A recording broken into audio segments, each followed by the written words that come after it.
Bismillahirrahmanirrahim. Assalamualaikum warahmatullahi wabarakatuh.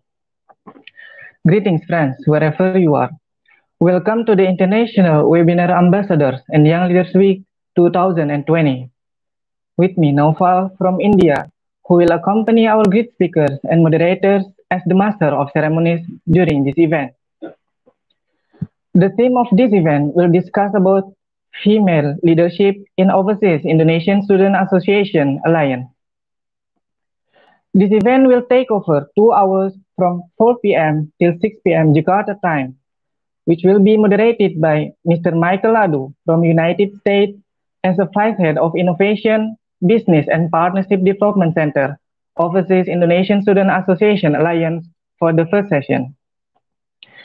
And for the second session will be moderated by Ms. Betari Chandra Ar-Rahmani from Germany as a Vice Head of Data Center Overseas Indonesian Student Association Alliance. Ladies and gentlemen, for your information, this event aims to stimulate a sense of awareness of significance of international competitiveness, extensive networking, and global collaboration among Indonesian people. The ultimate goal is to overcome the present-day global crisis and seek for an opportunity to lead the world, giving an overview of achievements, future potencies, and challenges in global interaction, and also promoting and supporting Indonesian young leaders to the world. Furthermore, have been present with us today our great speakers, and please allow me to introduce them. The first speaker is Ms. Maria Stela Clarisa now as the President of Indonesian Student Association in United Kingdom. The second speaker is Ms. Elza Firdiani Sofia as the President of Indonesian Student Association in Japan. The third speaker is Ms. Puspita Ayu Permatasari as a President of Indonesian Student Association in Swiss and Liechtenstein. And the last speaker is Ms. Felicia Bella Dolu as a President of Indonesian Student Association in Cuba. Before we begin the event, I would like to inform you that in this event, we are also raising funds for COVID-19, especially for our medical team who are at the forefront in fighting COVID-19. Thank you very much to all of you who have contributed to the donation. Finally, I will pass this event to our moderator, Mr. Michael and Ms. Betari. Time is yours. Hello, good morning, everyone. Good morning, good afternoon, good evening, wherever you are. We know that OISAA is spread all over across the world. We have people from the United States, from Europe. We have people from Africa, Middle East, and Asia. So this is a very good opportunity for us to talk about how women leadership has changed the world, especially in the scope of the Indonesian Student Organization, how they have made changes and their strategies to bring and change a better future for our students here that are studying abroad. So I want to welcome Elza and my speaker to present their material for us.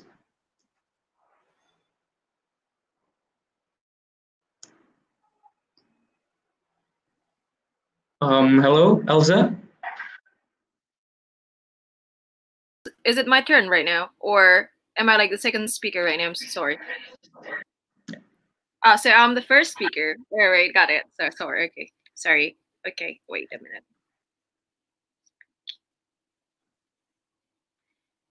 All right, so I'll be sharing my materials from now. Okay, so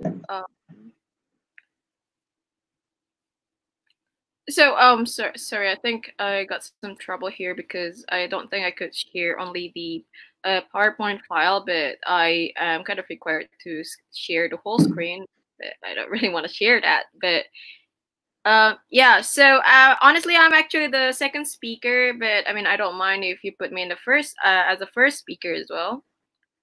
So, like, I mean, are we going to keep it this way, or are we going to change? I think if you're ready, then we can go for it. But Right. if you wanna, I mean, if you wanna set the presentation first, we can go to Stella, so she can go first. So yeah, I sure. mean, that's fine. And you, yeah, either of you guys can go first. Yeah, sure. So Maria would go first, I think, based on like the order that we have already decided before. Sure. Okay, so we'll go with Stella first. All right, go ahead. Sorry. Okay. So Stella here is our president in PPI UK. So the stage is yours. Thank you, Michael. Hi, everyone. Good morning from United Kingdom. It's evening in Indonesia and night in another countries, in another part of the world. My name is Maria Stella Clarisa now. I'm the president of Indonesian Student Association in the United Kingdom. You can call me Stella. People call her Stella. People call me here Stella. So I was chosen as the president in October. That was the inauguration, October last year. But the election started in August until September.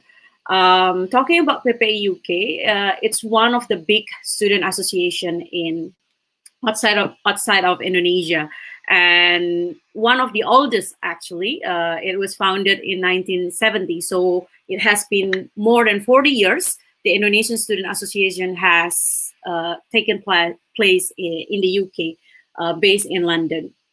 Every year we have more than 4,000 students studying in the UK across the country. They took many majors, start from the science, social science, and also technological science, and many things in all levels: bachelor degree, master degree, and also PhD.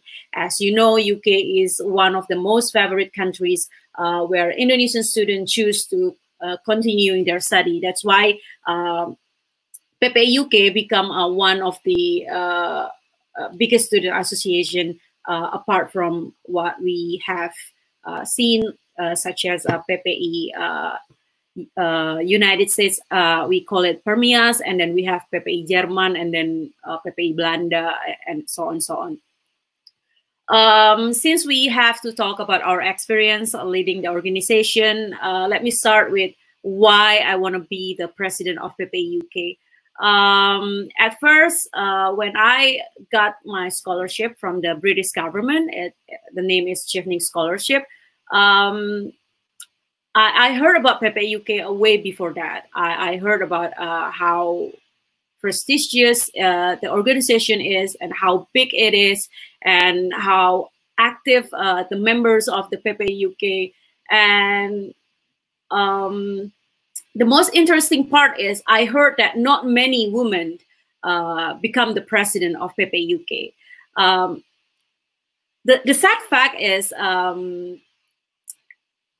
from the very first time PPI UK was founded until now, I am the second president of PPI UK who is woman.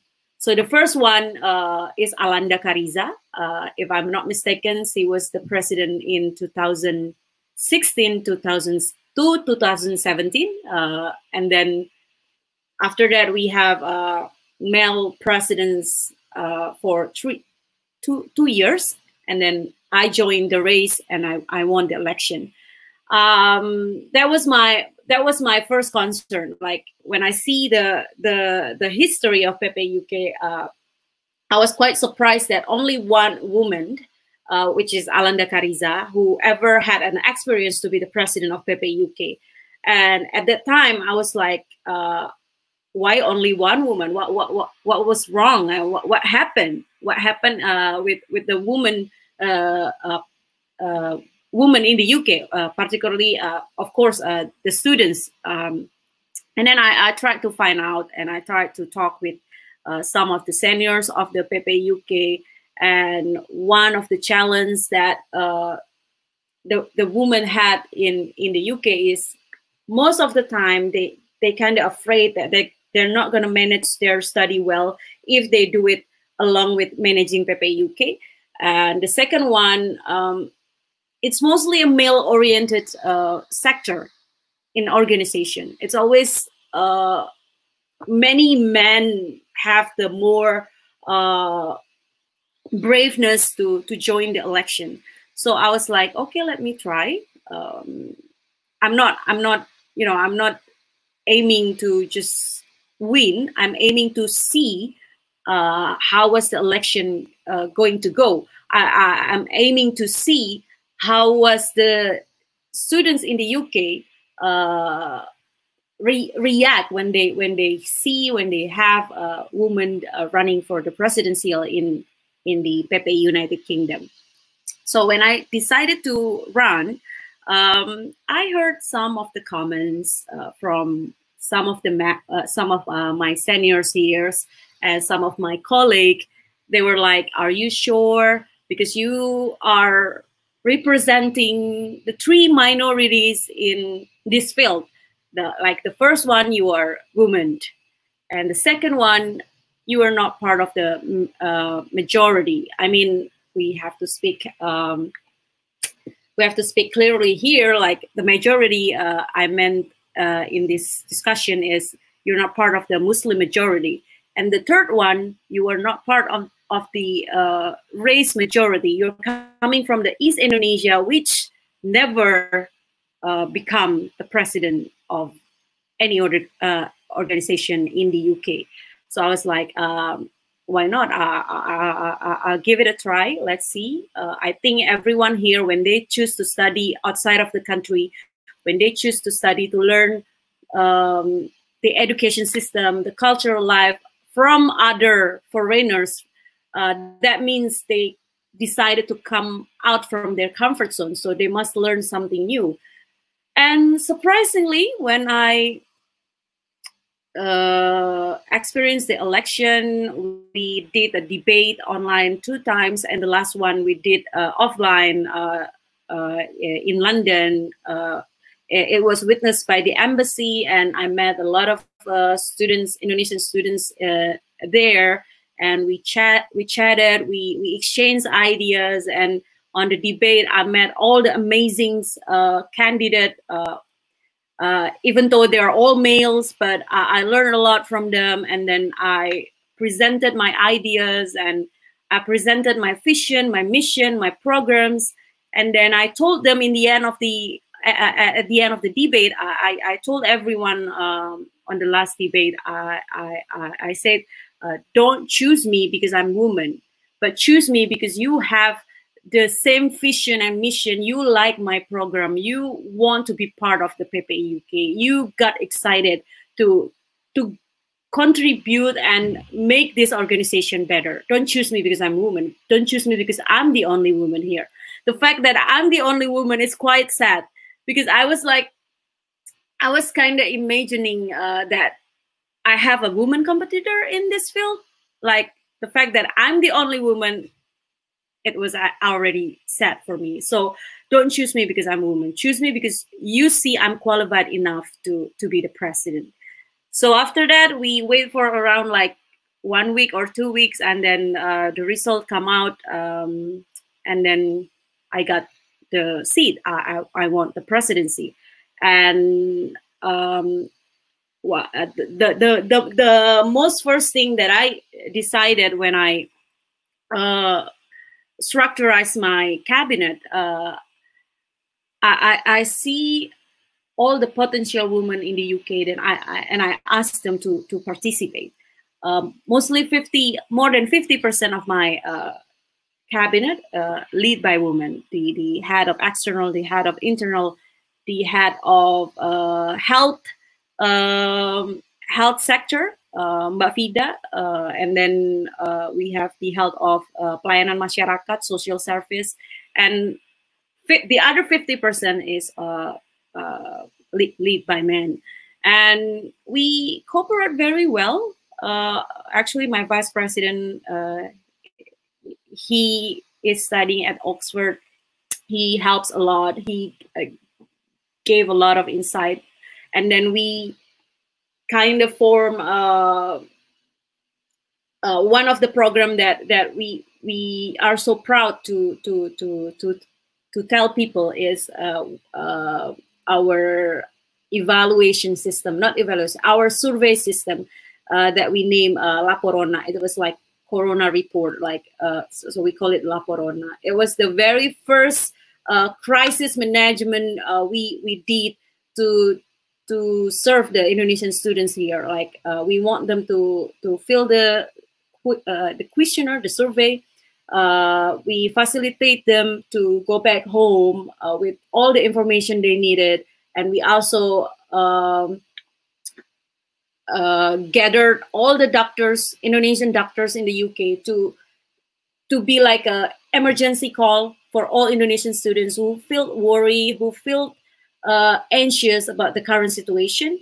And it was perfectly done. The cooperation between the female leaders and the male leaders in my organization was perfectly well, and I am so proud of them. And I think to be the president at this moment, it's not only my own effort, it's the team effort. And I always say to them, like, I'm not going to be here, I'm not going to make it if you guys not supporting me, if it's not because of their idea, if it's not because of their courage, if it's not because their program and their way of dealing with the problems.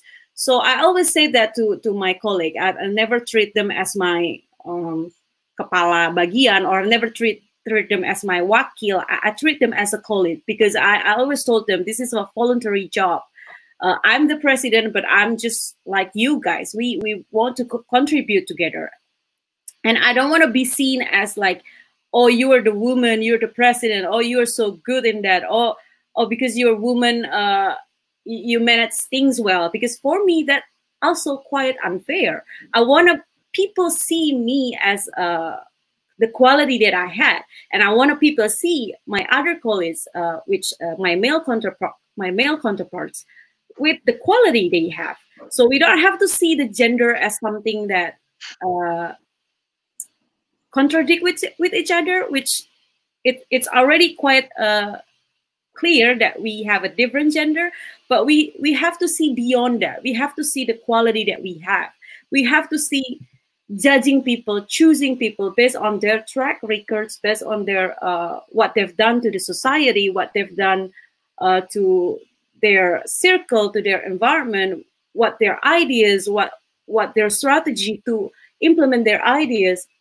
We have to see that. We have to start to see that, because representation is important, but it has to come along with the qualities. You cannot just, for the sake of representation, you sacrifice the qualities, because being in the organization, it's about serving the people, serving all the students. Not about you. It's not about him. It's not about the cabinet itself. It's about all of us. Like that was my perspective in dealing with the gender and leadership. Do I still have a minute, or it's already done? Do I still have time? Yeah. Do you still have anything else to say? To add up with what we said? If I still have a time, 2 minutes. I see. Do I? Yeah. Okay. So probably the last thing that I wanna share with everyone is the first one, where I keep mentioning, like, how important for us to see beyond the gender, because gender is already a problem in our country. Representations still become one of the prominent problems that we have back in the home, and we haven't started talk about race, like how many our brothers and sisters from East Indonesia helping us in the organization, how many of them are feel represented in the organization. We haven't started to talk about it. So we have to see beyond that. We have to start encouraging other people in our organization to see beyond gender, to see beyond race, to see beyond religion. We have to come up with ideas. We have to always challenge them to, whenever we have the meeting, we have to always challenge them to give ideas, to give whatever they have, to let them be courageous with whatever their background, whatever their history, to give them platform. That was the very most important thing that I think we should do, because as the president right now, we have the platform. We have the chance to give them the platform. The women, the marginalized group, people coming from East Indonesia, people coming from the very West Java, Aceh, Sumatra. We have to give them the platform. We have to give them equally. So I think that's the most important thing for president to do. Be it women, be it men, we need to start to think beyond the superficial things. We need to start to think like how everyone can contribute, how we need to make a program that can ask everyone to join, that can invite everyone to feel at home, not at home for a certain group, not at home for certain people, but to everyone feel at home, everyone feel like we are Indonesians. It's hard.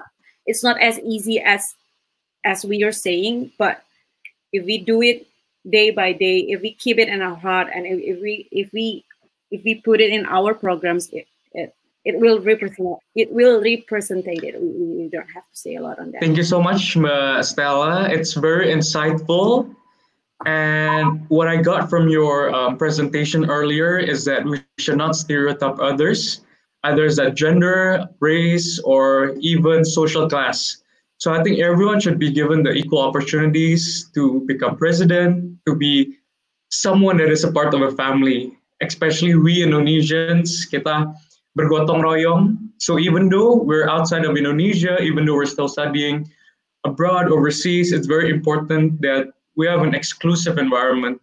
So from everyone in Indonesia, from the East and in Aceh and Sumatra, and from the West and Papua. So I think it's very insightful.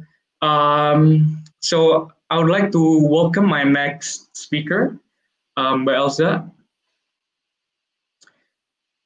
One we did send our. Hello, Elza.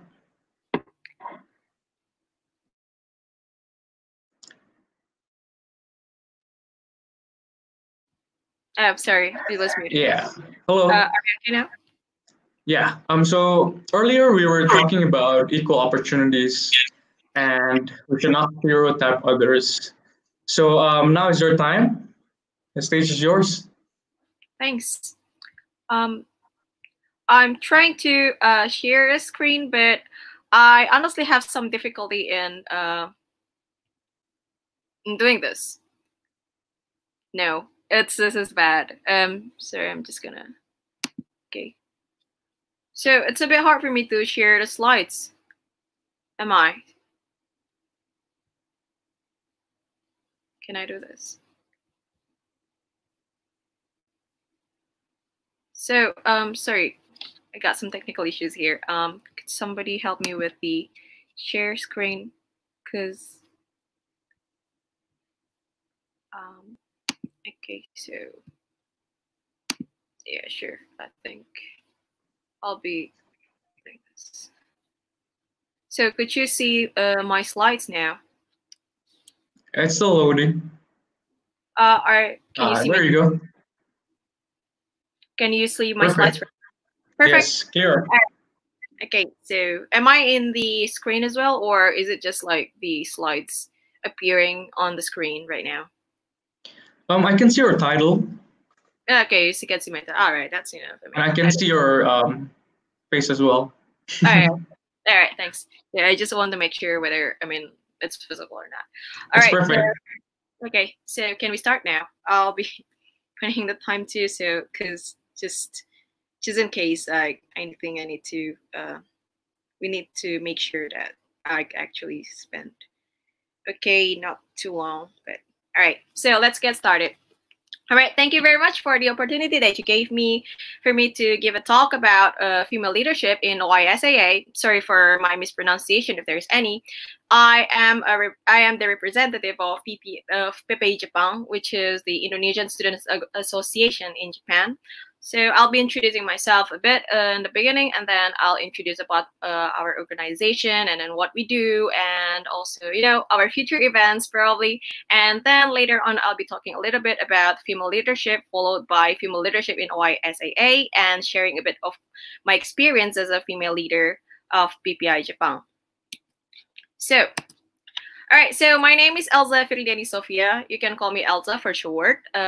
Here people in their Japanese accent, they call me Elza. Just whichever you prefer, fine.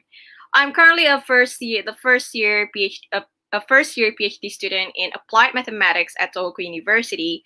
I previously did my undergrad and master's at the same university, but in different majors. So I previously did chemistry, and I just cannot take it anymore. So I changed my major to math. It was pretty fun right now, and I really like it. All right, so I am originally from Batu Sangkar, West Sumatra, and I think most of people that I know around here are from the same area with me, which is quite surprising because we haven't met before back in our hometown, but then like we met here, so there are a lot of things to talk about. And I've been living in Japan since 2013, so it has been 7 years. So I did my undergrad, that's 4 years, master 2 years, and now I'm in my almost second year of my PhD. So that's like a solid good 7 years there. All right. So I'll be introducing about the organization, which is PPI Jepang in numbers, to just make it, you know, short. All right, so we have actually 9 regions here, which we divided based on the Japanese system of dividing Chiho, which means region or area, basically. We have 9 of that. We have Hokkaido, Tohoku, Kanto, Hokuriku, Chubu, Shikoku, Kansai, Chugoku, and Kyushu, Okinawa. So there are 9 of them, and we have 48 commissariat. That's a real word, look it up. And we have about 7,000 Indonesian students. That's based on Japan Students Service Organization data. And from that 7,000, we have about half of them are actively registered members of PPI Jepang. But honestly, you don't really have to register in order to participate. As long as you're a student in Japan, Indonesian student in Japan to be exact, you are automatically considered to be the member of PPI Jepang. But then, like, whether you want to contribute actively or not, that's completely depends on you, because this organization is voluntarily. We here to serve Indonesian students in Japan. We do our best so that everybody could, you know, have a very convenient life as a student, and then, you know, we can go back to. And then after finishing our studies, we can go back to Indonesia and build our country, and so on and so forth. All right, so PPI, and then we have very awesome team from these 9 regional coordinator and for the 8 commissariat. Everyone is awesome, and also my the central PPI Jepang. Also these members are really wonderful people. I've been working with very wonderful people since last September. So I was elected as the chairwoman last fall for a year term. And okay, so our organization was founded on June 24th, 1953. So we just celebrated our 67th anniversary 2 days ago. And during that 67 history, I am actually the first female ever to be elected as the chairperson of PPI Jepang. So I'm really glad to be part of the history of the organization, that I become the first female ever to be elected as a chairperson. That's quite a big deal, even for me. I am really glad that I could contribute to PPI Jepang as the first female leader here. I mean, female or not, I mean, as a leader, of course.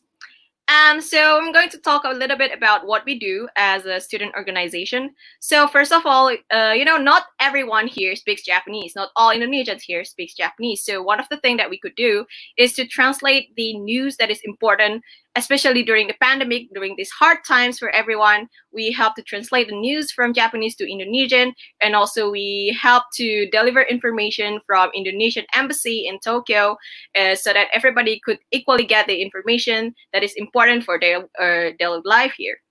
And next, so I got elected before the pandemic, right? So we've been thinking about doing the mental health awareness campaign, because so most of all, so we understand that our physical health is very important for our well-being, for our life, for our studies, whatever we're doing.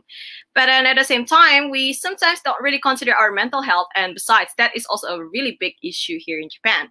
So we'd like to focus on that, and in order to have everybody to be aware that we do the campaign, because it's practically outright impossible to have everybody in their prime mental health for just like during my period here for 1 year. It's very short. I only have 2 months going on. Only have 2 months to go now from now on. So we're going to do our best. And for our next big event, we're going to have a sign, which is actually the second time we do this. Last year we did the first time. The third time. The third time we do this. And it's a sign which is Annual Scientific Symposium of Indonesian Collegian in Japan. So it's in Indonesian. I'm really sorry. The event is in Indonesian. So we are going to have the theme of mental health and resilience of Indonesian students in Japan as a representative of Indonesian students abroad. So in order to raise the awareness, we start from ourselves first, and we hopefully other Indonesian students organizations in other countries who could follow our path as well. So the event is going to be on July 25th to 26th online via Zoom, because pandemic, of course. Please tune in and follow us at PPI Jepang in Instagram. All right, so moving on to my talk about female leader in OISAA. So most of the slides are words, like I don't really put pictures of this. I'm really sorry, but like I'll try to make it engaging as well. All right, so talking about female leadership and career building. All right, so the first question, does being a woman hinder someone from obtaining leadership position? This is a question that I myself cannot even answer. So first of all, we could look at from different perspectives. So first of all, let's compare the cases of Indonesia and Japan. So in Indonesia, I've been seeing pretty much good steps in women, we have female presidents, we have female ministers, we have female leaders. It's pretty common everywhere to have female leaders in Indonesia, but in Japan it's not as common. And also in Japan there is like this culture of perfectionism as well. So once you do something, you have to do it perfectly, and I'll be talking about this later on.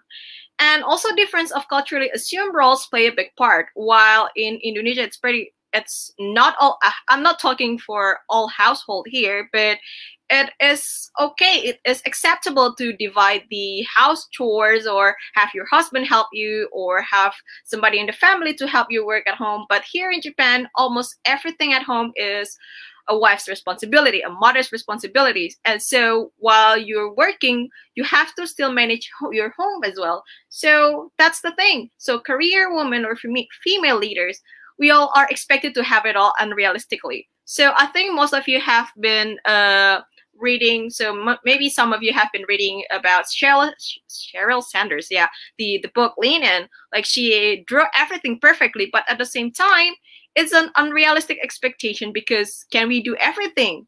No, we can't. Probably she have like some helper at home, but how about us? In Japan, we don't have such thing here. Like people, like housemaid or things like that, we don't have it here. So the role to get things done, the pressure to get things done at home and at work is really heavy. And we have to deal with families, office responsibilities, other things as well. And of course, I mean, one of the solution would be equal task distribution, of course, and better communication with partners and team members. These are necessary. It's not only for female, it's also for male. It's for everyone from all ages to have better communication. All right, so do women have equal opportunity to lead and contribute? This is also another question that I cannot answer myself, but we would definitely discuss about this. So this is actually a double-edged sword. Why is that? Because, of course, everyone agrees that equal opportunity must be provided with no exception in real life. But yeah, in real life, again, things are different. I mean, you agree that, okay, everybody has to have equal opportunity, you know, it has to be provided. But is it really the thing? Even there was a case in Japan where there's a university that got a scandal because they changed the ratio of female and male student that enters the medical faculty. That's the thing. That is not acceptable at all. So this, even though they've been talking about equal opportunity for everyone, but then what happens in real life is completely different thing. So I'm open for discussion for that. And also vocally saying that woman does not have equal opportunity would open the Pandora box of never-ending debate. And, you know, people just start disagreeing about this. Like, and people were like, yeah, everyone is doing well. You know, there are women leaders everywhere, but are everybody open to that idea? What could we do about this? We're going to discuss about this if you have any question later on. And cultural barrier, again, we're talking about cultural barrier. I've compared Indonesia versus Japan and maybe other leaders from OISAA or from other countries today could, you know, have some talk about this as well from the country where they are in right now. And meritocracy, which is proposed to be one of the solution of equal opportunity. But at the same time, is it really equal to offer meritocracy to people? Because there are some people who are like in their homes, because they're a daughter, because they're a girl, like they cannot study abroad because that's dangerous for you. You're a girl, you're not supposed to study abroad by yourself. You know, things like that. It depends from house to house. Again, if we're talking about meritocracy, almost everyone can do that. That's what they say. But can everybody do that? Can everybody do that? That's a completely different question. And also there's a rise of women empowerment movement everywhere. Girls power, girl bosses, like, you know, this kind of thing. So it's a good thing, but at the same time, like, does it really have any impact? So everything is, you know, back to the person who is the agent of change, who could do something about it.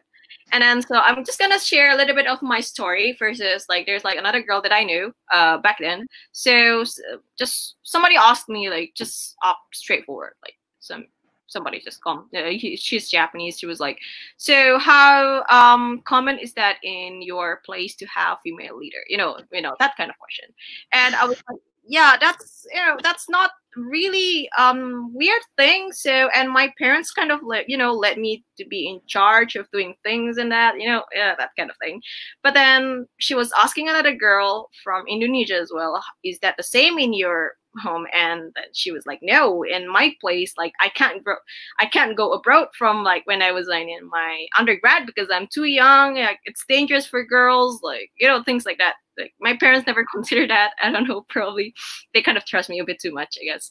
And also that also kind of strikes to that also is interesting for me because I've never heard anything like that from my own parents. So again, meritocracy depends on like which house you belong to, like who are your parents, and what could they do, what kind of things that they did to you, what kind of education that they gave you, and what kind of belief system and what kind of things that you believe in that your parents teach you when you were a bit younger.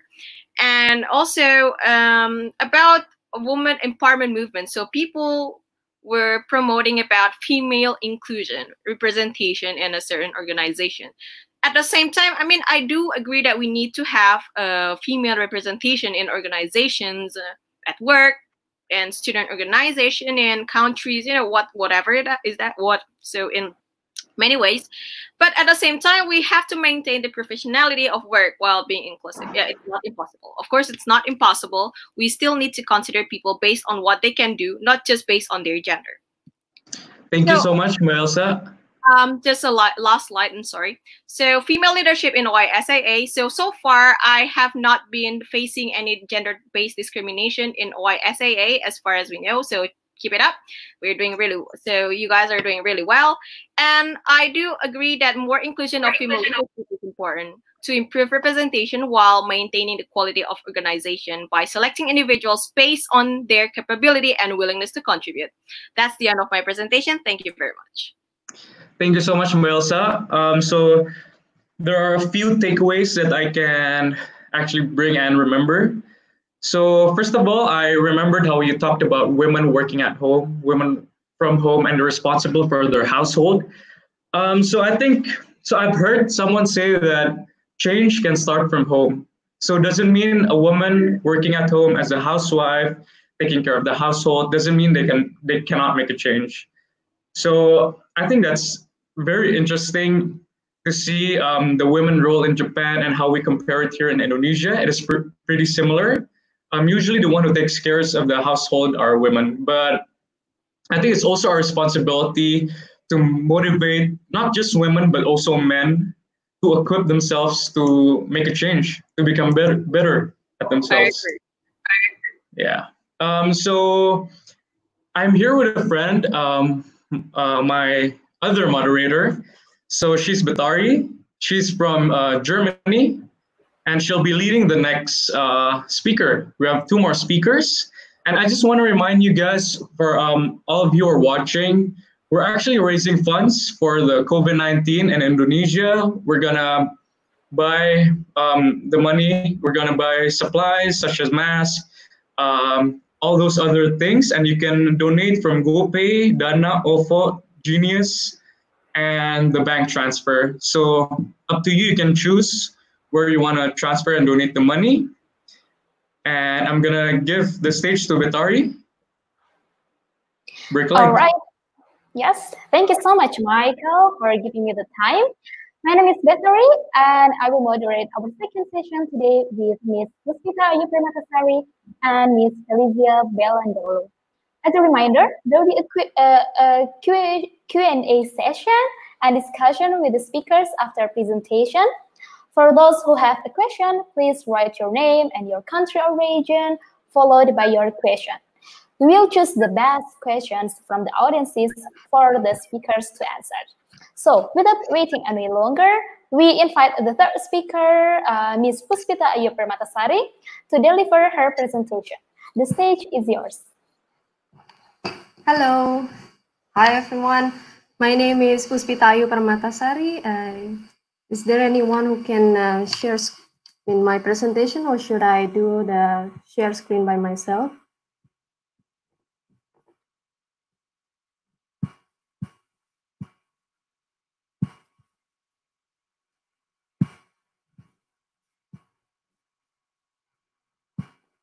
Okay, I think I should do my presentation, no? Share my own presentation. Okay, can you see now? Hello? I cannot see your presentation. Well, now it's loading. Yep. Yeah, can you see it now? Yes, I see the Google Chrome view. Okay, please. Maybe you have seen my presentation.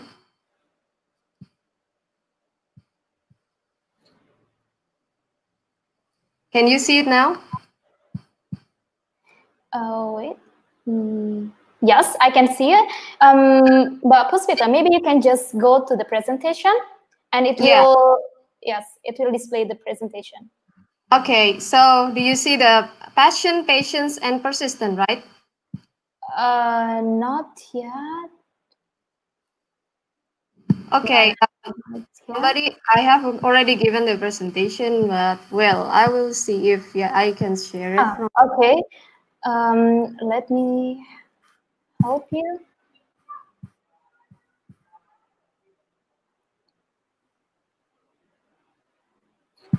Okay.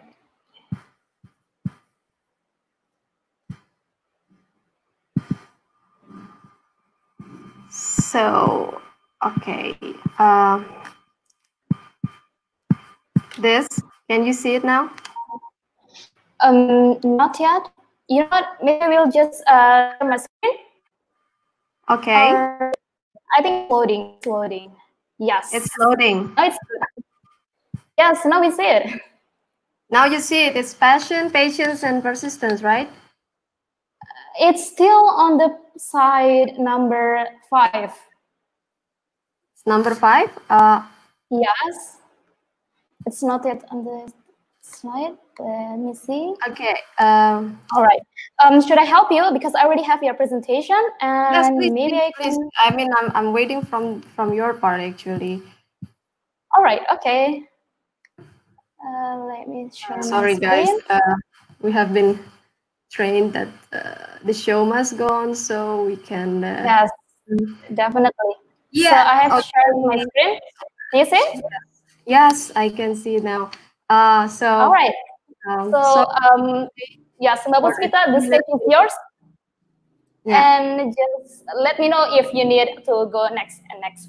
Yes, okay, thank you so much, Ms. Betari. It's really pleasant to be here with you and our female leaders colleagues. And first of all, my name is Puspita Ayu Permatasari, and I will start the presentation with 3 words, which is 3P in my life: passion, patience, and persistence. And next, so if we talk about, okay.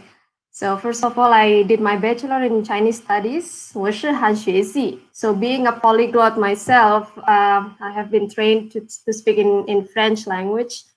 During the Master in Management of World Heritage Sites in Sorbonne, j'ai fait des études de master à la Sorbonne, and now I'm doing the doctoral degree in ICT for Intangible Cultural Heritage and Tourism, Università della Svizzera Italiana, that speaks more Italian. Next.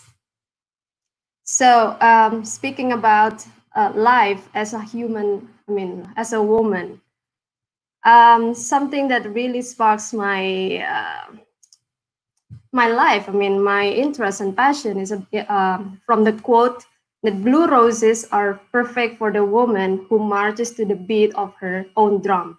So next, maybe I would like to start with this anecdote. Why roses? Because red roses are identical for the romantic, and white roses are for peaceful. And how about blue roses? So actually, in the language of flowers, there are a lot of symbols and meanings related to the human character and also leadership. One of the flower that is really influential in my life is the blue roses. And now speak about the family. Since I was raised not only by my mother, but also the other 2 great female in my life that have been passed away. The first is my grandmother, who Raden Rorosri Sulastri.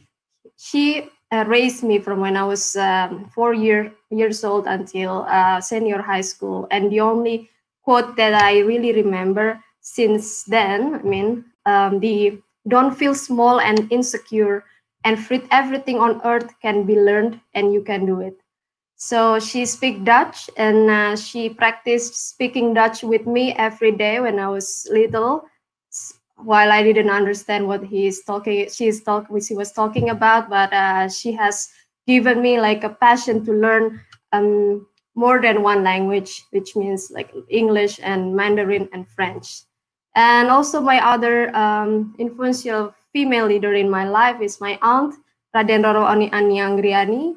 She was actually the female leader in Indonesian Advocate Bar Association, or PERADI, Perhimpunan Advokat Indonesia. And she was one of the 2 females in Indonesia who lead the Advocate Association. And she always given me an encouragement of develop your compassion and be helpful leader. And next, please. Thanks. So do you see that there is also a quality when it comes to the family and what we like, our interests in life? Also now I'm dealing with connecting the batik. Batik is intangible cultural heritage inscribed by UNESCO in 2009. As I dive into the knowledge of batik, from the 124 batik motifs across 34 provinces in Indonesia, I found really fascinating that the values of being woman leader has been found in Siger. So if any one of you are from Lampung, so So you have a very unique motif called Siger crown. This actually the crown of a nobleman, a noble woman in ancient times. It is a symbol of femininity, strength, and elegance of a woman. Behind women tenderness, there is an independence, persistence, and be inspiring to the partners, to the children, and to the society. So this is the symbol of the Siger crown that was always worn by the noble woman in the late 18th century in Lampung. Next, please. So how can I interpret the values in my life across the history when I was young child and until now? I actually run for the candidacy to be the president of PPI Swiss and Liechtenstein in 2019 was just because the former president of PPI Swiss and Liechtenstein asked me, please, would you please help to be the candidate? So I didn't force myself, but at that time I had a vision to, sorry that this is in Indonesian language, but at least to translate is to build the synergy of the Indonesian student association community that is inclusive and to build a strong ties between bachelor and master and doctoral degrees towards the knowledge implementation and knowledge sharing. So we have run a lot of activities ranging from profile of the month. So profile of the month is not that I create the profile of the month to present my own research. No, it is for our colleagues in Swiss and Liechtenstein who are excel in their field, not only in science, but also in art. So we have a range of a really great profile ranging from the academy and the arts and also in science. So we have created a motto, when scientists meet artists. So it is always to be the first milestone that we need to engage all the artists, even they are doctoral, but they have a passion in arts. Also for those who are a bachelor, but they have really great passion in academy. I mean, so we need to really see, I mean, ties, this strong connection for as a human being. Next. So values are our bedrock because we are a team first and an organization second. Why? Because I was always asked about why, Puspita, you are really busy as a researcher and as a president of PPI Swiss and Liechtenstein, also kind of leading a little bit, contributing to many cultural associations in Indonesia. So what I see here is the human values. So why I should stick into the 3P means that passion, patience, and persistence. So you will see that passion here is the spark. It is represented by red color. It means that something that you are really interested on. And the size of the passions will be a little bit smaller. So why it is that, I mean, intentional that I create these shapes? Yes, because actually the most important thing in our creativity and our journey in life is our persistence. So both of these, passions and patience to be merged with each other or combined, should be a persistence. So we cannot just be good. Good is just less. We need to be excel. Then to be an excellent person, you have to be persistent.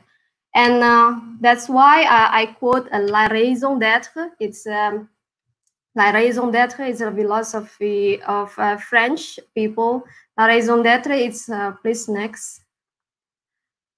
It has a very good meaning. Why?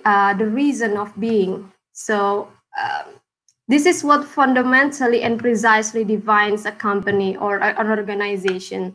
Also with yourself, the business is this and not otherwise. So we have to focus on one thing. It does this and nothing else. It's not a slogan or a chance promise, but the reason my business or myself is unique. And by mirror effect, it defines what will be missing in the world if the company or you did not exist. So we can reflect on ourselves. If we are as a single company in a single body like ourselves, can you define one uniqueness that maybe, I mean, everyone on earth can be missing you if you are not existing in the world? Next, please. So lead with colors. So I'm always encourage myself that bring your own hue. Hue is actually the attribute of color by virtue of which it's discernible as red, green, but there is like a lot of nuance. So influence your environment with your color and quality works.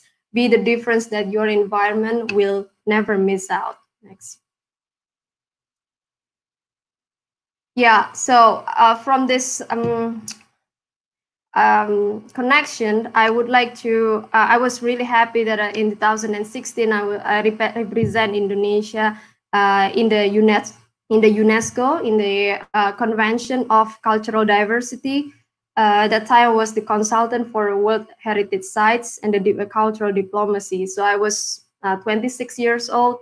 It was a really great experience to be one of the, at least youngest, and a female at the same time. And in 2019 in Switzerland, the university, knowing that I was elected as the president of Switzerland, Liechtenstein, Switzerland is actually encouraged female leaders in the history. So there is like an article published by a national platform in Switzerland featuring Indonesian Student Association as a whole.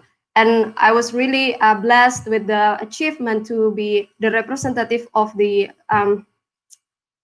researcher that can enter the Q1 journal. If you know that Q1 journal is only for the most selected research on Earth, which means that only professors and the high senior representative. While I'm still a PhD student, I am not graduated yet, but through all this journey, I try my best to represent Indonesia as best as I can. Next, please. So this will be the kind of end of my presentation. Sometimes the world, so just we think about all the good words on earth about motivations, but something that really inspire my passion and my in every day is that sometimes the world needs to be ruled with poise and passion.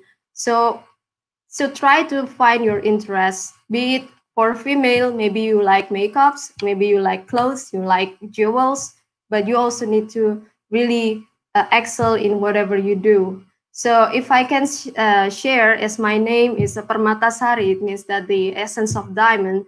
My grandmother always said to me that a human is more than a diamond. Should you glow inside, you may thrive and shine brightly. So it reminds me to the Rihanna song, like shine bright like a diamond. Okay, fine. But it was like the the message why a person can be named after that. It is like we need to embody the name that our parents or our ancestors given to us, be it a surname or be it a part of your name.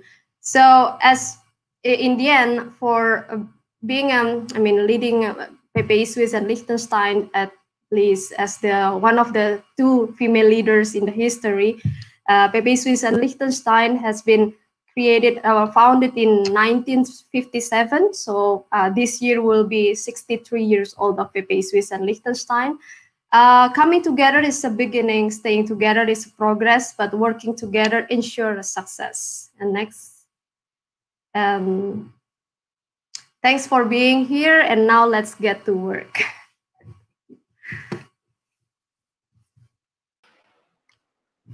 All right, thank you so much, Mbak Puspita from PPI Swiss and Liechtenstein. So the three key takeaways that I can take from your slides or your presentation is that first, it begins with 3 P's. So the word woman in Indonesia or in Bahasa, it means perempuan, starts with a P. And here we have 3 P's. So what are they? They're passion, patience, and also persistence. The second key takeaway is the reason for being. So find your own reason. Why am I here? Why do I do this? Why do I want to go forward? And the last thing is that just lead with the colors. So everyone has its own or has his or her own aura and also the colors. So just be yourself and show your authenticity. All right, thank you, Puspita. So next we will move on to the second speaker, Miss Felicia Belandolu, to deliver her presentation. Reminder, there will be also a Q&A at the last session. And don't forget to donate for our COVID-19 frontline workers. You can scan the barcode on the bottom right corner or on the running text here at the bottom. Thank you. So the stage is yours, Mbak Bella.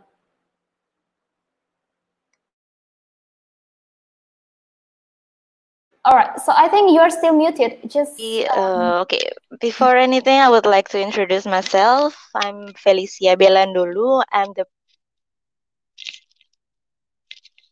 No, I already put it off though. Can you hear me? Yes, no, I can hear you. But that was before, so yeah. Test? Yes, all it's right. good. Okay, again, I would like to introduce myself here. I'm Felicia Belandolu. People call me Bella. I'm the president of the Indonesian Association, the Indonesian Student Association here in Cuba. So okay. Before anything, I would just like to be thankful for you guys for inviting me as a speaker about this topic, especially. Before we enter the topic itself, I would like to share something that my dad usually to say to me, that in this whole life, especially in this modern life, there is nothing that is free. Everything must be fight with all the sacrifice that we have to do. Like my dad says that everything that we see, everything that we hear, everything that we feel is part of our life, a part of the learning in our life. So choosing to study here in Cuba is a choice that for me is like a sacrifice, but with the will of myself that to be a doctor makes oneself strong and everything. So I would like to share too that PPI Cuba is like one of the organization that is kind of new. We are made since 2018. So you're 2018, and we are just a small group of students. We are all just nine students in the whole country. And well, yeah, that's basically. So what I would like to say is that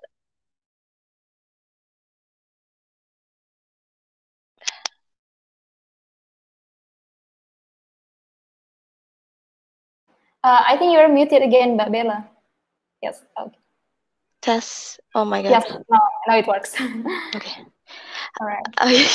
No, okay. That is one of the problem here that we're facing in Cuba, because the internet is one of the difficulties that the country itself is having a problem, because the internet itself in here actually is something that is new, that recently that is new. So please just understand. So what I would like to share about is like me being a president of the PPI Cuba. I have a mission to be a mediator between Indonesian students in Cuba and all around the world, exchanging knowledge and experiences. Thus, we contribute to in developing our beloved homeland, Indonesia ourselves. The mission is also for us to keep in contact between all the Indonesian students, making sure that they don't feel abandoned here, and making sure that they feel like home, even though actually they are far from home.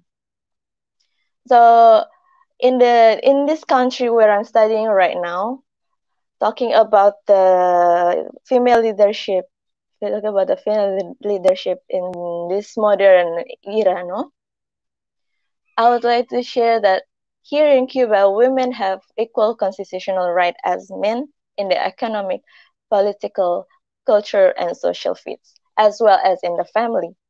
even as far as I know, that here in Cuba, there is a part there in their constitution where it's actually written itself that the state guarantees women the same opportunities and possibilities as men in order to achieve women's full participation in the development of the country.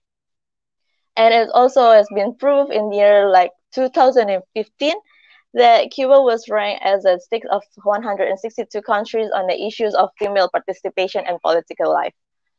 For the women, hold that around 48.9% of the parliamentary seats in their national assembly. So, moreover, that I would like to share about what is going on here in the Cuba, since maybe some of you guys who doesn't know how is the country like and how's this topic actually is an interesting topic to talk about here, because moreover, the country itself here has an organization called Federación de Mujeres Cubanas, or if you could translate it in English itself, it's called Federation of Cuban Women.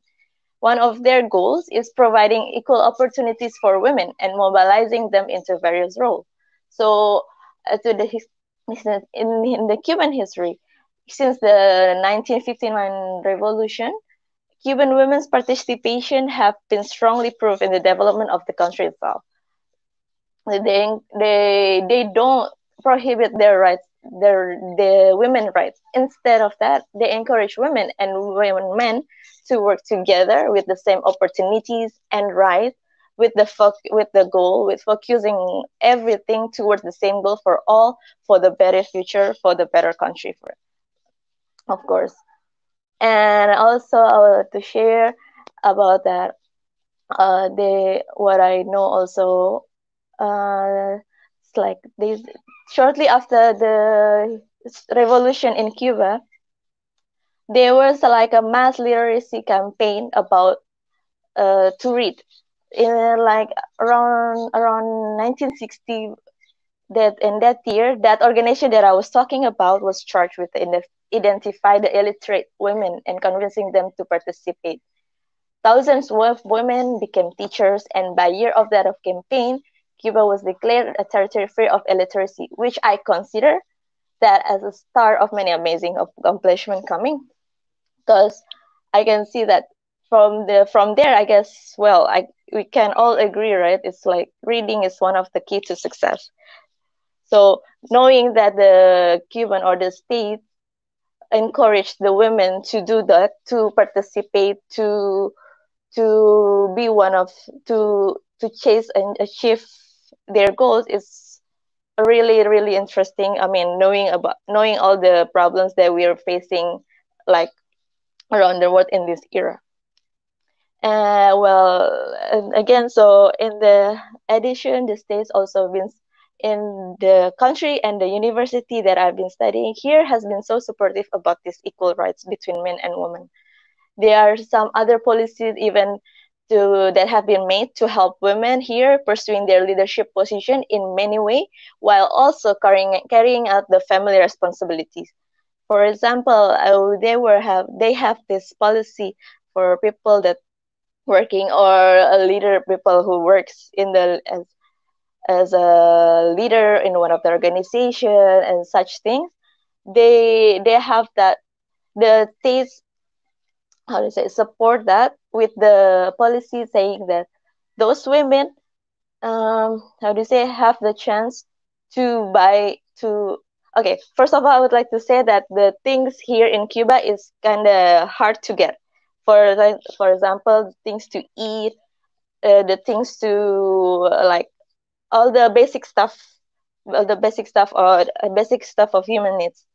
So the states, in order to help the women achieving their goals as a leader, they having this like policy to give the women a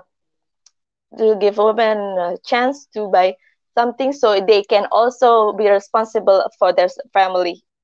So I think that is something that is very good, and I mean a very interesting news, and something that we can actually learn from. That men and women shouldn't be having a difference, or to achieve their goals, to be the leader in one of the organization. So also for now, I would like also to share that besides being a president of this PPI Cuba, in here I also in my university, like I also am the chief of the international relation in the chief of international relation in student board in my faculty of medicine in the University of Medical Science in one of the province here. It's called Camagüey. Well, the in here, as many as other students, I mean as the same as different universities, they are also foreign students from around the world. To be exact, there are 281 students from 48 different countries.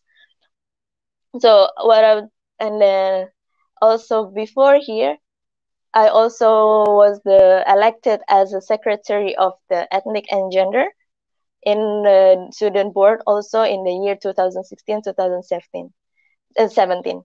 I would like to share that being in that role that time brought me some countless experience, knowledge, and from the people around the world themselves, and surprising things that got me wonder even at first, because sometimes while you think that you are living in 21st century and everything seems to be advanced, there are still places out there where the inequality of gender is practically performed in daily life. I'm talking about things like women are not allowed to study nor to work, other than being a housewife, and then they are being underestimated in many different aspects.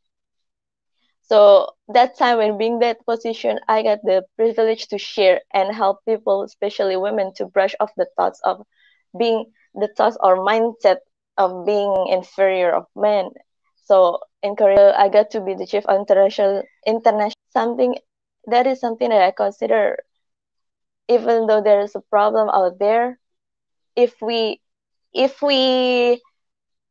each one of us do and fight about what is right, I think the small things that combine together actually can make a change. So being invited here as a speaker, I'm really thankful, and I just hope that women out there the mindset of thinking that women is inferior, or the women cannot be a leader, or many obstacles to women to be a leader. We have to fight for that. I mean, to fight against that. Sorry. Thank you so much. Well, that's all for the presentation that I did. I hope you guys.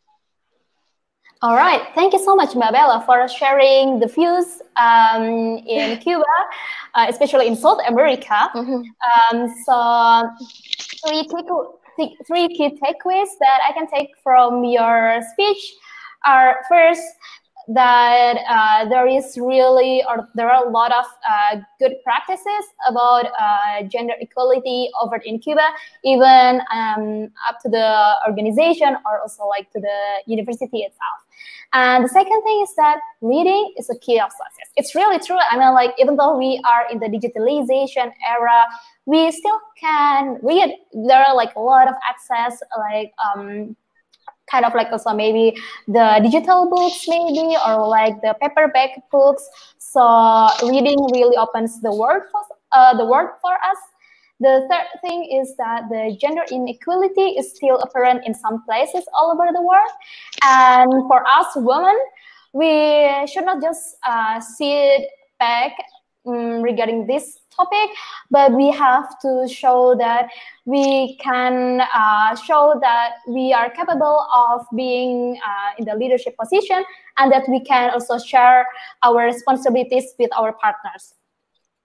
So right now we have already heard speakers from Asia, Europe, and to the South America. And right now we will move on to the third event, or to the third session, which is the discussion session. So I will call also Mbak Stela, Mbak Elza, and Mbak Puspita, and also Mbak Bella for this discussion session. So for the first question, for the speakers from the first session, which are Mbak Stela and Mbak Elza, do you believe it matters that men hold a majority of leadership positions in an academic organization like the Overseas Indonesian Students Associations Alliance?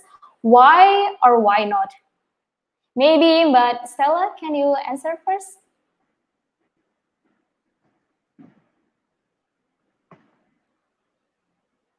You're still muted.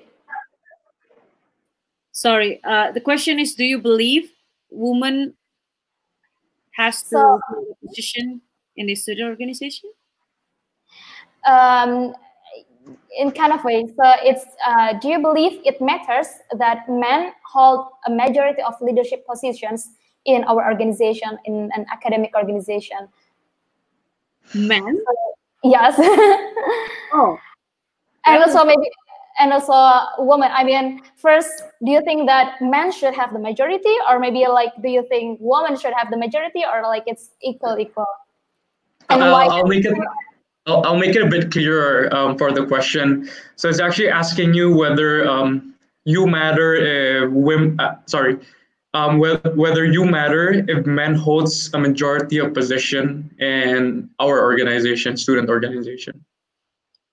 Well, from my perspective, what I was saying from the very first time I presented my idea, I tried to invite people to see beyond gender. So it doesn't matter male or female, we have to see their qualities. If they're fit enough to be in the position, why not? It's not about their man or woman, their male or female. It's about their capacities in dealing with the problems, in organizing the organization. And for me, I mean, I was privileged enough to be supported by a family that give me a good education, give me a good financial stability, give me a good access to networking, to develop myself. That means I have enough. How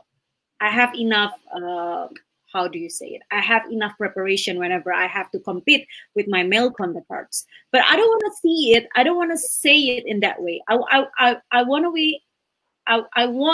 we to start to talk about the leadership as in qualities.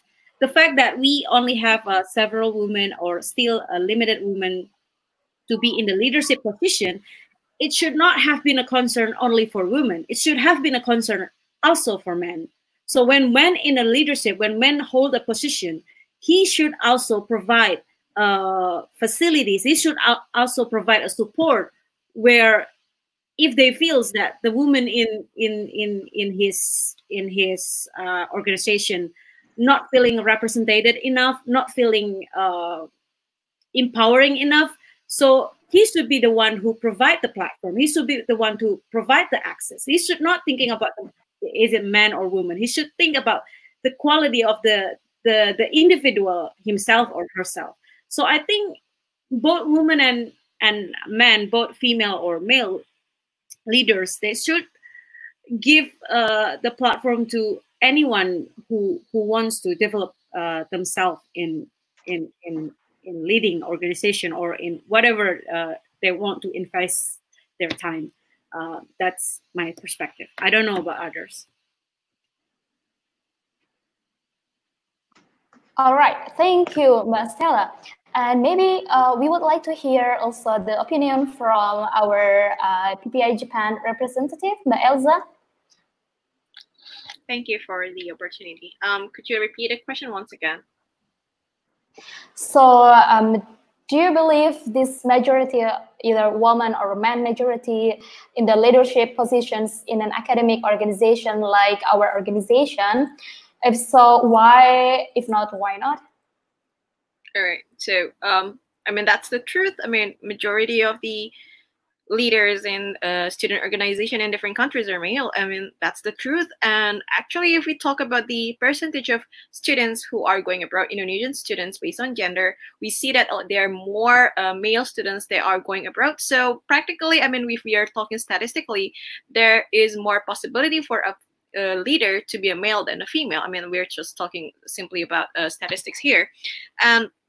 But then at the same time, if you're talking about qualities, I mean, it does not matter whether the person is male or female. I mean, the qualities is all based on the person, as Ms. Stella has already said just now.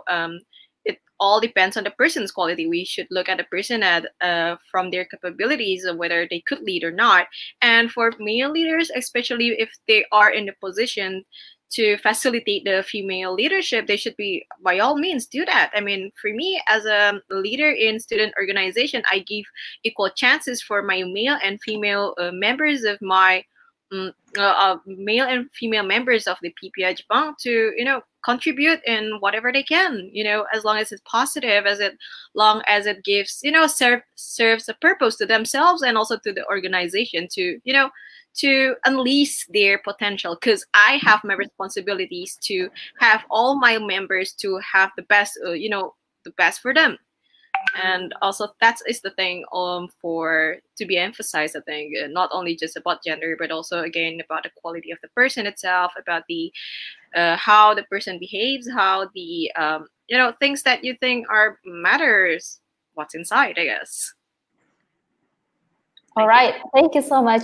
So as we know that we have to share, or like we have to give also the equal chances for women and men. But then I see, as I am also an international student, or like also an Indonesian student abroad, sometimes it's also difficult, or like there are also like potentials, even though we already encourage them, or like encourage them to come to join to our organization. There are kind of like still potential personal or professional barriers that are exhibited by themselves, and that those they kind of like hold back to join this organization. So the next question for our speakers from the second session, Mbak Puspita and Mbak Bella, what do you think the potential barriers or other barriers that hold the woman to take this leadership position from themselves? So, okay, who answers first? Yeah, you can go first, Mbak Pus. Okay, thank you. So, what is the biggest hindrance? I mean, it means that the internal anxiety or something like that. Do you mean? Just kind of like maybe what can be, or maybe because you are already in this leadership position, when you back to before, what helped you back to take this position? So yeah, so I will share my personal perspective, but it might not be applied to any women in Indonesia, or please don't generalize. So it came that when I received my PhD position in Switzerland, which is kind of a high, it has a high requirement, and it's something like a very prestigious. I was thinking back to myself how I can kind of being like a normal woman who get married and raising a children in my age, which I'm 30 years old, but I'm pursuing studies. But then something that really sparks my interest is that, hey, I remember one verse of religion verse in Quran that says, for those who believers, men or women, please do good, and we will see how you, you will reap what you sow, something like that. So it means that our hard work, even it will be reaped in the hereafter. So I was thinking that I don't care if in the way that my personal life would not be in line with normal women life in Indonesia, but I do still believe my partner also. We are talking through this, how it is to direct a household that maybe me as a woman and can be like in a very dynamic life after a PhD, after PhD. So the most biggest concern, even in my personal life, was that how I can create a balance between family, to be a mother. But then I was inspired by a lot of young lecturers and also senior lecturers in Indonesia who are female, and also Professor Dr. Muriat Sudibyo, the founder of Mata Tilaar. They are really an excellent female leaders in their field, and they raise their family well. And also our Minister of Finance, Ms. Sri Mulyani, who give a very best examples. So when I was asked about how you become a president of PPI of Swiss Liechtenstein and become at least kind of a main researcher in the digital technology for cultural heritage, I didn't seek for public recognition. What I seek is to give the example for maybe my next offspring, my children. I can tell them that, hey, you know, I can tell you, I can teach you how to write, how to be something that may be in line with your interests. That's all of my, my concern. Maybe somebody can add. Is there anyone else who wants to add up to the question of whether there are barriers of entry in this organization in the context of women leadership? Yes. Oh yeah, maybe can I add a little bit from the organization point of view? Because I also find a lot of young women coming into Switzerland and also have the same questions, and I also need to motivate them. You can be as bright as possible as your age. Take your time, take your opportunity, and then see how it goes. So I think as female leaders, we need to always keep encouraging each other. Yeah, I think that is kind of the common problem being a woman in the position of leadership. All right, thank you so much, Mbak Puspita, for sharing your story with us. So unfortunately for Mbak Bella, because she is having a connection problem in Cuba, she will join us definitely again once the internet problem is already fixed.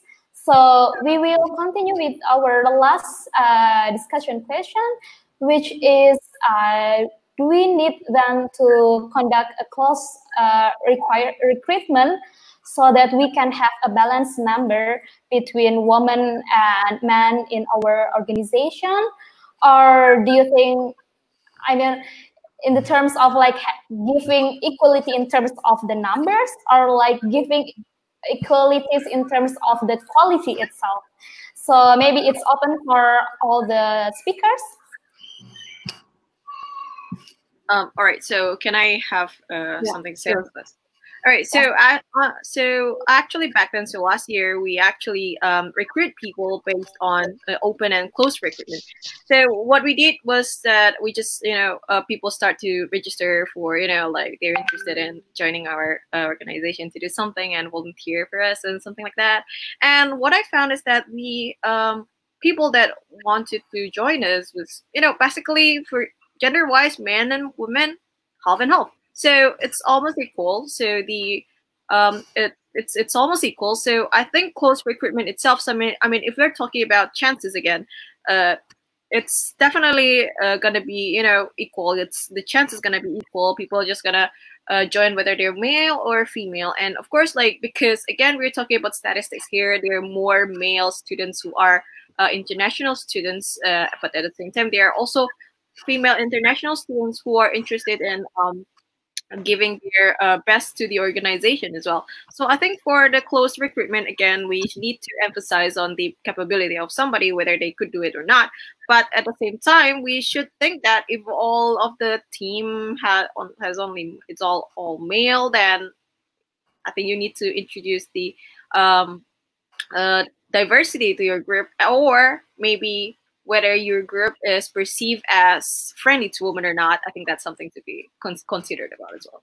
Because naturally, if your organization is considered to be friendly towards women, or you have some female leaders already in the organization, female figures already in organization, I think that's pretty easy for other women as well to apply to your organization as a member or something like that, you know. So again, representative, it matters, and also whether your organization is welcoming or not to, you know, girls or females is also something to be considered about. And also for OISAA, I think that is something to be considered about if you want to recruit more female members at the same time. Thank you.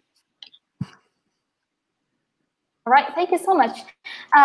So maybe we can hear, all right, Mabella is here. Hello, Mabella.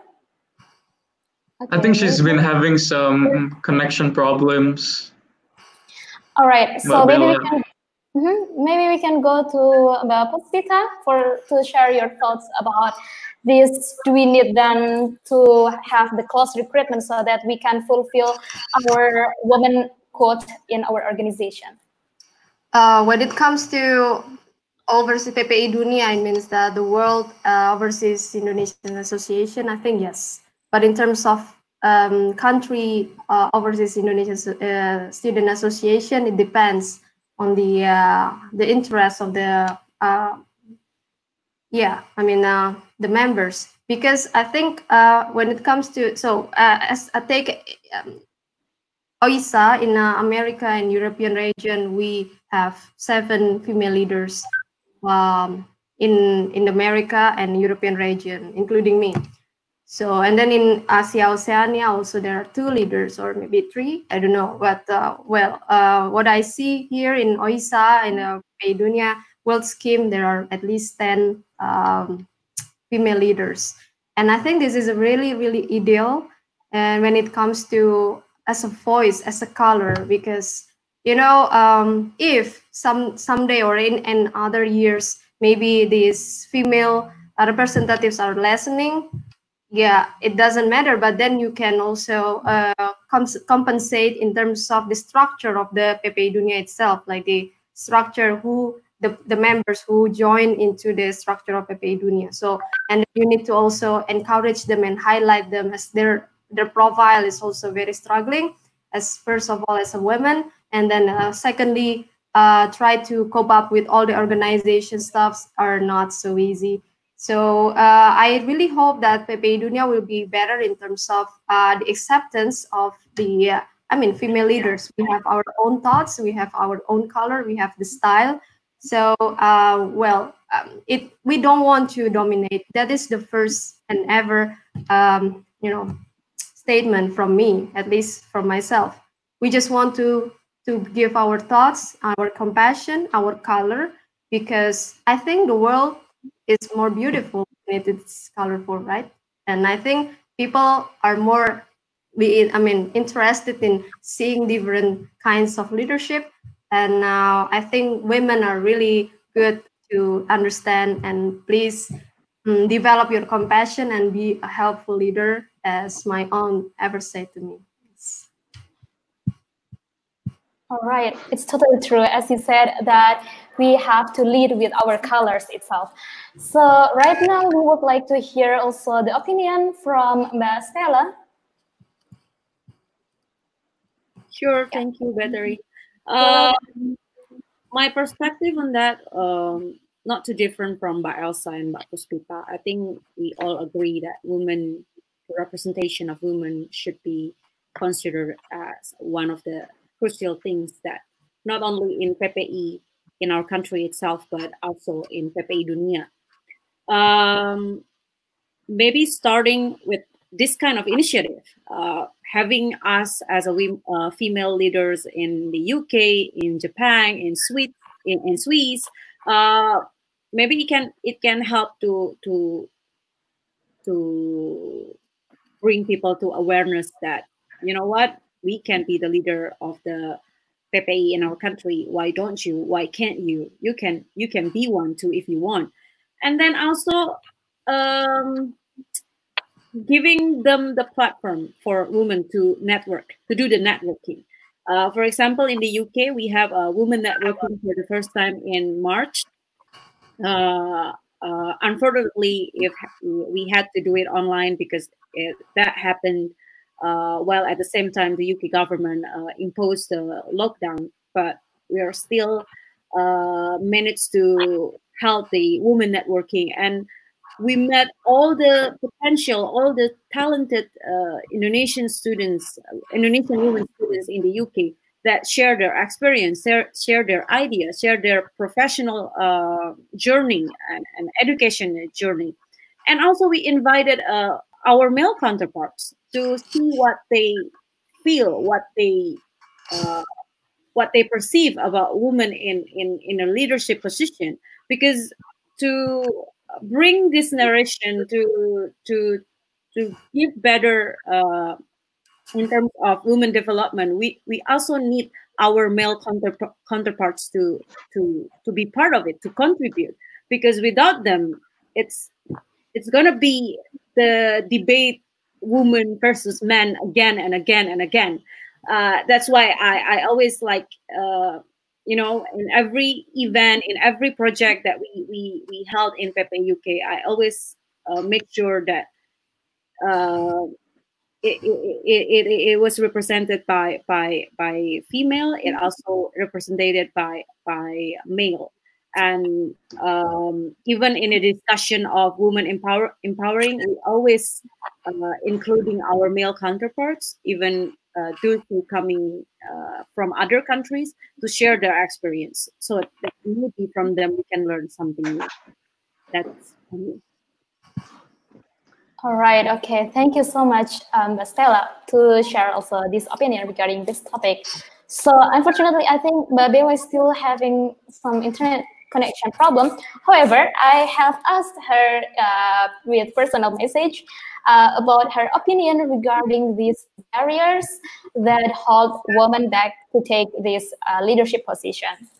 So she said that barrier can be many things, but she believes that individual mindsets and stereotypes are two things that may have an impact when it comes to female leadership. So as Stella said, we have to provide the platform, we have to provide the network for the women so that they can change also their mindsets and also their stereotypes, and thus we can achieve this gender equality. Yeah, right. Okay, so I think it's enough for this discussion session. Yeah. Before closing the discussion, I just find what Mbak Stella said to be very interesting earlier. I think we should avoid having conflicts of whether about the women versus men kind of problem. So I think it's much important to work together, you know what I mean? To fill each other boots and just to fulfill each other. Men has their downside, women also, but together we can fulfill those. So I think, we should all be equal, no matter the gender, and it's important to have each other's back. Yeah. And so moving on, we have a question from our audience.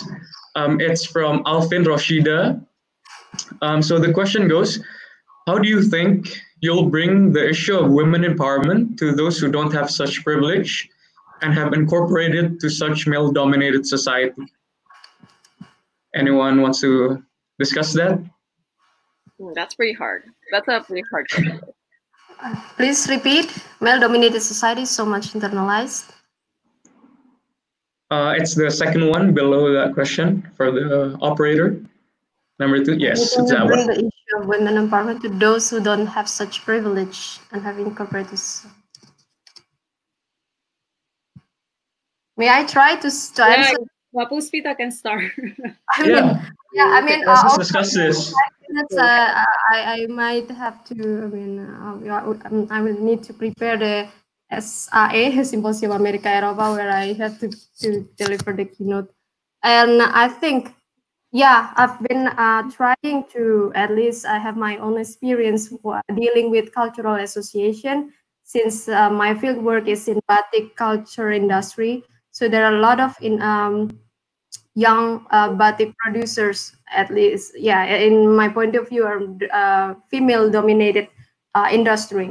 So when it comes to the opinion, it is really better to scale up what kind of society or environment you have. For instance, like PPI Negara or country OISAA, we have those OISAA with a lot of students. There are also some with maybe 80 students like PPI Swiss, which is lesser. So there are a really different treatment when it comes to the leadership style.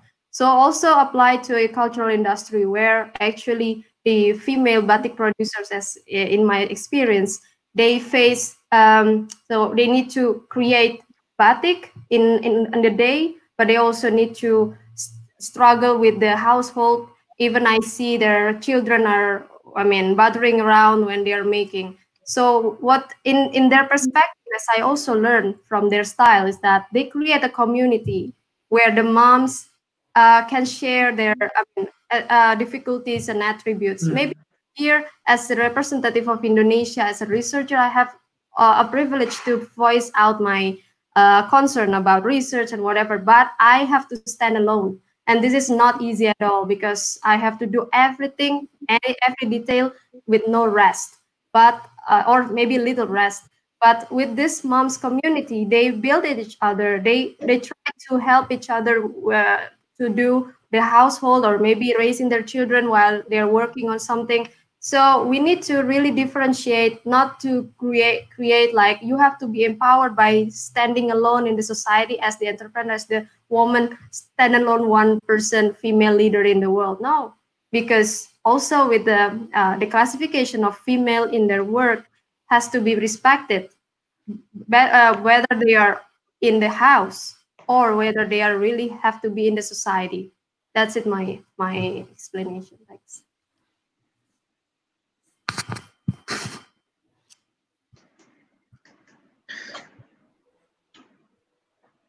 Hello? All right. Thanks. So I think Mbak Stella or Mbak Elza Yeah, I do probably have, wants to add. yeah, I do have something to say. So could you show the question again? I'm sorry. Is that possible to show the question again? Yeah, sure. Yeah, please. So I'll just be waiting for the operator to show the question. So wait, wait. All right. So okay, let me see. All right. So male-dominated society is so much internalized into society and women's life. To those whose parents are this is different question. It's supposed to be the other question, not that one. Okay. The so second yeah. one. All right, the second one. I'd rather answer the question of the second one because I've thought about it. So, how do you think you'll bring the issue of women empowerment to those who don't have such privilege and have incorporated to such male-dominated society? So, this question is specifically targeted for women who has already the leadership position or about to get the leadership position, but in a male-dominated society, if I'm not wrong. All right. So, as a female leader myself, so it's not that I have not experienced a sexist attitude from people. Honestly, I had. And these are usually from a bit, older gentlemen who got, important position and stuff like that. When they talk to me, why is like PPI Jepang leader a girl, like, or very small, or, just like nonsensical things like that. And honestly, these people are not worth to work with. If they look at people who are supposed to be their equals, all right. So in a cooperation, so two parties are equal. So I am supposed to be equal with them because we are having a cooperation. But then the way they look at me is like, just like I'm below them. And honestly, if they look at somebody who are supposed to be their equal to be somewhere under them, think about how do they treat people who are under them. I'm not going to talk about it.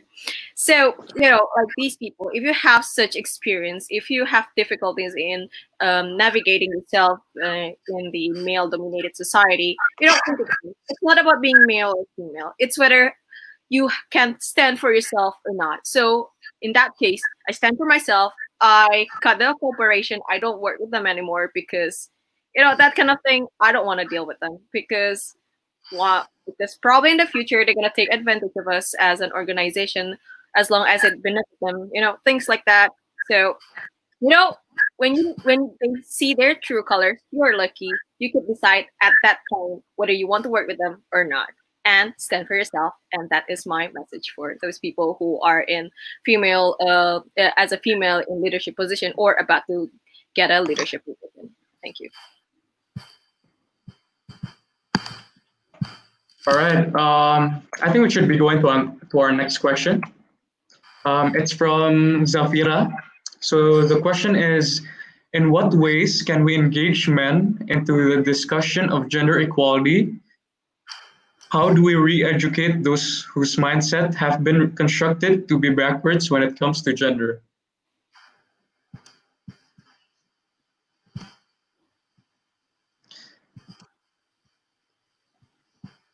Mbak Stella? Okay. I think... let me try to answer this question. I think I've mentioned it before, like the thing we do in PPI UK through women networking, we invited our male counterparts to give their ideas, to give their perspective on what they perceive as whenever they see women in leadership, whenever they see the discourse on women empowerment, the discourse of a lot of feminist discussion that has been brought up offline and online. And surprisingly, from our male counterparts,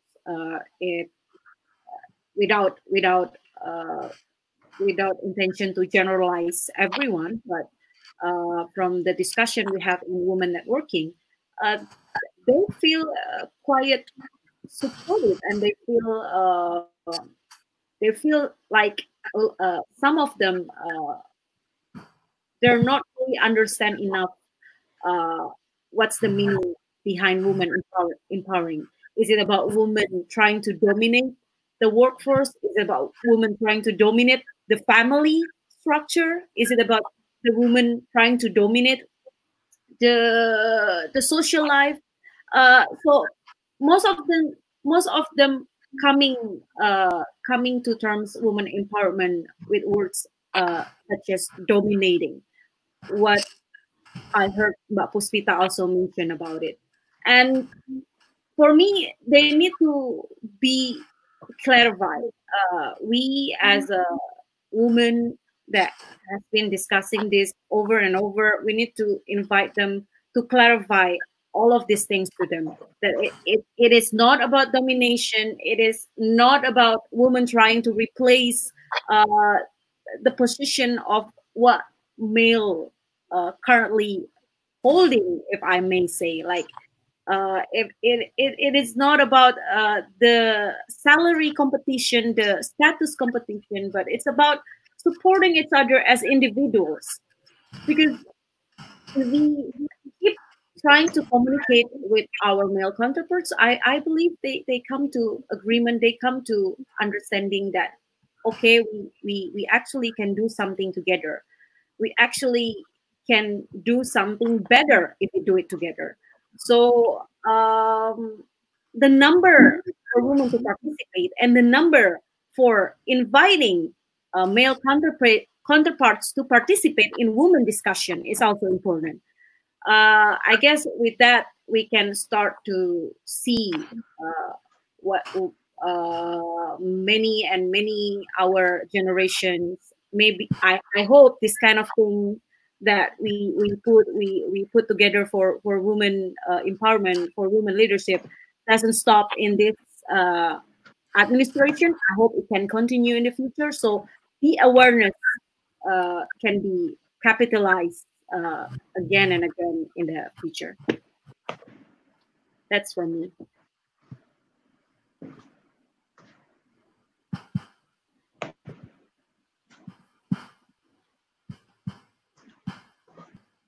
Okay, so I think we can wrap this presentation and discussion. So Betari? Yes. So thank you so much for our speakers, and maybe 2 or 3 words to encourage the woman again to take this female leadership position. Maybe Mbak Puspita, you can go first. Yeah. Okay, thank you so much for the opportunity to be here with distinguished ladies and a gentleman. It's my idol. But there are two gentlemen also with our MC. You are a gentleman, yeah. We appreciate all this the efforts from the members and the committees of the Ambassador Young Leaders.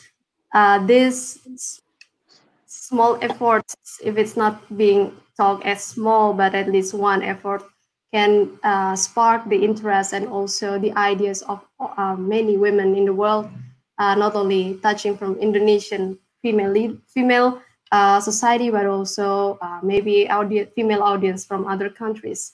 And what I really want to highlight here is that sometimes we feel insecure with ourselves, be it our gender, be it our insecurity of a lot of things that maybe female has more sensitivity inside.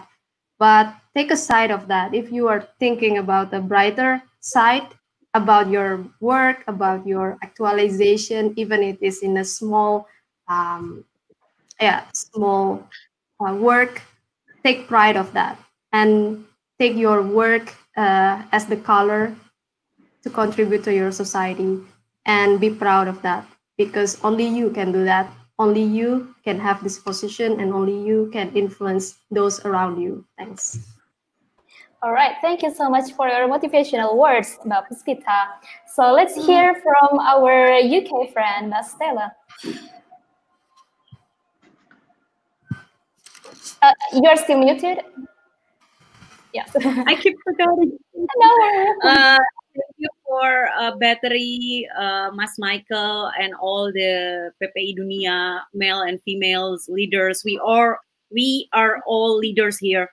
Mbak Elza, Mbak Puspita, Mbak Bella, for having the stage with me. It is a privilege to share the ideas and experience with you guys. And for all the online supporters out there, male, female, you guys, if you have anything in your mind, if you want to aim something, go for it. Don't think about I'm a woman or I'm a man. I cannot do this. I cannot do that. Just go for it. Prepare everything and then give it a try and do your best. Because you know what? The world is unequal. It's already happened. We have the richest from the richest of the richest. We have the poorest of the poorest. So what we can do is trying, and what we can do is giving our best. And what we can do as a female leaders here, we have the privilege, as all leaders here, male and female, we have the privilege to give them platform.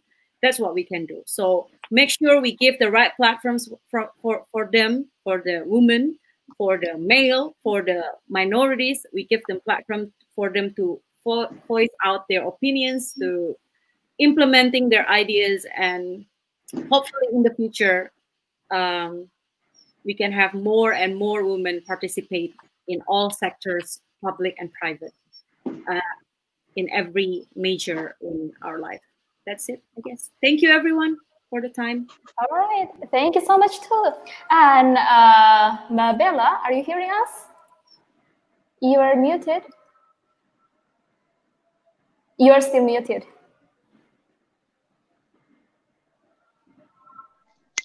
Yes. So maybe you can give us a closing statement. Is it my turn? Hello? Yes. Yes. Yes. Yes, we can hear you. You are muted again.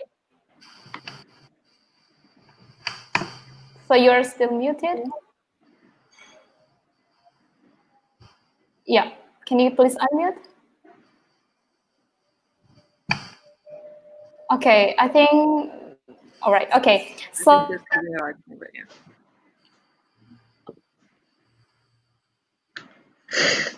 Betari, I think you're muted now.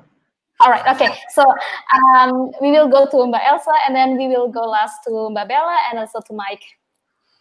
All right, so as a female leader, I have to admit that for the past 1 year, I have become wiser. I have to admit that, and also one of the lessons that I really learned this time was to stand up for myself. I think to stand up for myself, it does not depend whether you're man or woman.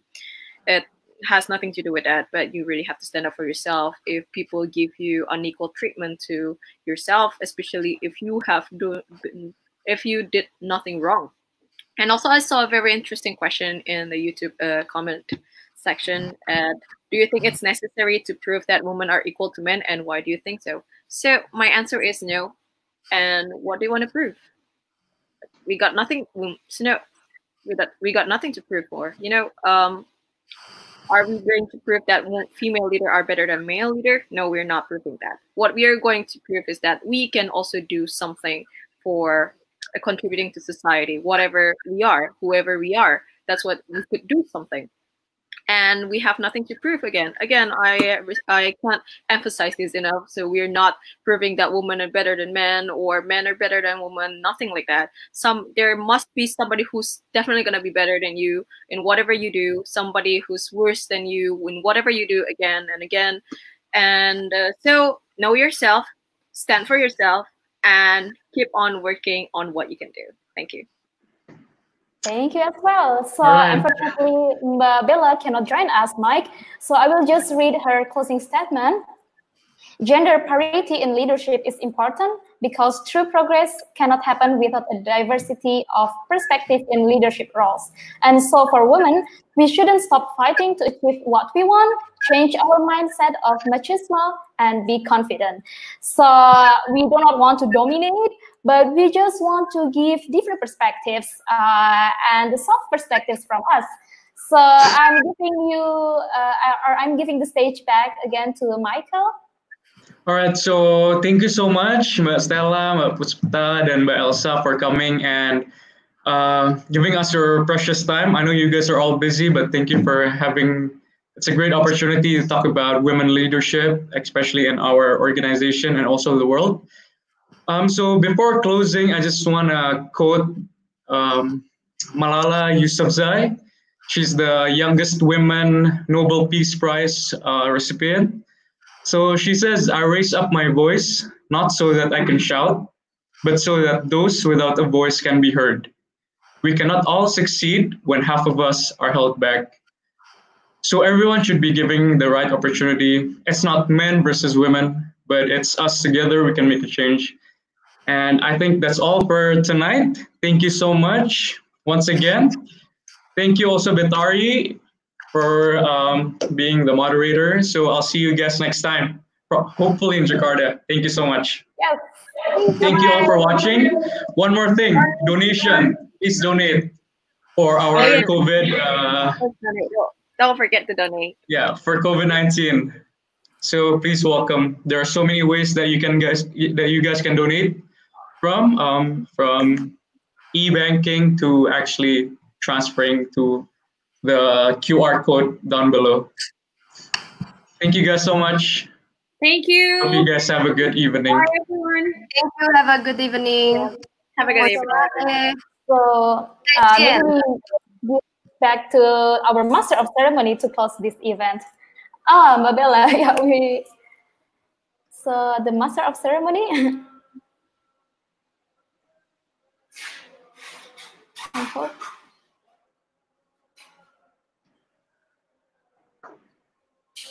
Beginning to the end of the event. Before I close the event, I would like to inform you for the last time, we are also raising funds for COVID-19, especially for our medical team who are at the forefront in fighting COVID-19. Thank you very much to all of you who have contributed to donation. See you in our next event. Wassalamualaikum warahmatullahi wabarakatuh. Bye-bye.